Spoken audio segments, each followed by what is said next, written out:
अनुज, आप कैसे देखते हैं चांदी के प्राइसेस? सबसे पहले तो वही एक सेंस है, and just to get a sense, last year same time क्या प्राइसेस थे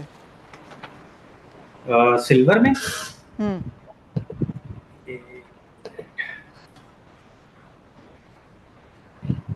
राहुल, आपको याद है लास्ट ईयर सेम टाइम क्या प्राइस थे? लास्ट ईयर यही टाइम पे अराउंड $28 के आसपास, तो आप लगभग आधे का प्राइस समझ सकते हैं। और सबसे पहले तो मैं बताऊंगा आपको कि मैंने जून में आपके ही प्रोग्राम पे बताया था कि ये 44 का भाव अगले 1-2 महीने में एक्सपेक्टेड है। आई रिमेम्बर अनुज, जी हाँ, मुझे याद है वो। तो देखिए वो आ गया है। ओपन इंटरेस्ट उस समय पे काफी हाई था, और जैसा कि इन्वेस्टमेंट डिमांड और कंज्यूमर डिमांड, इलेक्ट्रॉनिक्स डिमांड, कई तरह की कंजम्पशन चांदी में कही जा रही थी जो कि रिलेटिवली फ्लैट थी, वो आज भी फ्लैट ही हैं। तो फंडामेंटल्स जो है वो चांदी का बदला नहीं है। फंडामेंटल्स जो चांदी का जून में था आज भी वही है।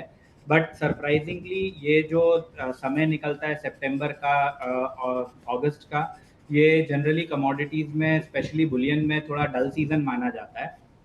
लेकिन इस बार सरप्राइजिंगली वो डल सीजन आया नहीं और भाव ऊपर की तरफ ही चलते रहे। आई थिंक उसका सबसे बड़ा कारण फेड का इंटरेस्ट रेट रिविजन था, और फर्स्ट रेट कट 0.25% का आ भी गया है। तो अब यहाँ से जब तक रेट फेडरल इंटरेस्ट रेट्स गिरते रहेंगे तब तक हम भाव को ऊपर या साइडवेज ही देखते हैं, नीचे तो नहीं देखते हैं।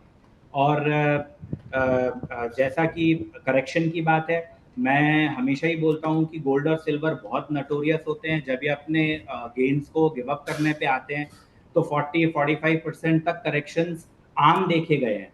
अच्छा, और जो सबसे पहले डिस्कशन में हमारे पैनलिस्ट ने कहा कि हम ये भाव अगले साल देख रहे थे, तो ये बात सही है कि ये इसको हम फ्यूचर्स मार्केट बोलते ही इसीलिए हैं कि जो आप फ्यूचर में भाव एक्सपेक्ट कर रहे थे नेक्स्ट ईयर, वो आपको अभी देखने को मिलेंगे।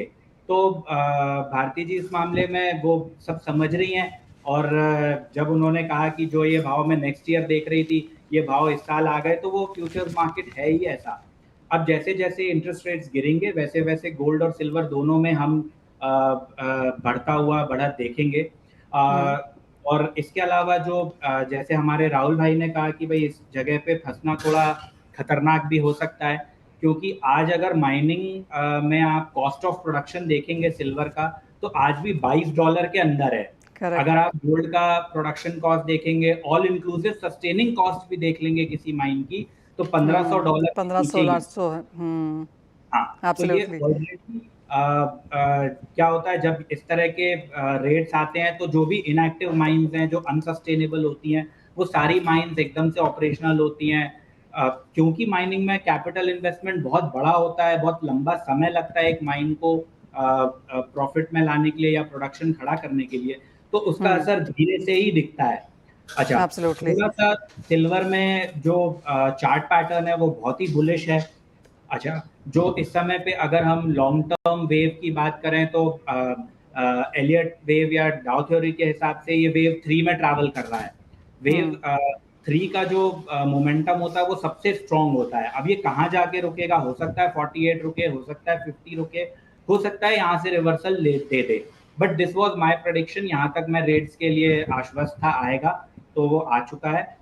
यहाँ से आगे मैं थोड़ा कॉशियस ही रहने बोलूँगा सभी कंज्यूमर्स को कि भाई सिल्वर में भी आप थोड़ा कॉशियस रहिए और गोल्ड में भी आप थोड़ा कॉशियस रहिए।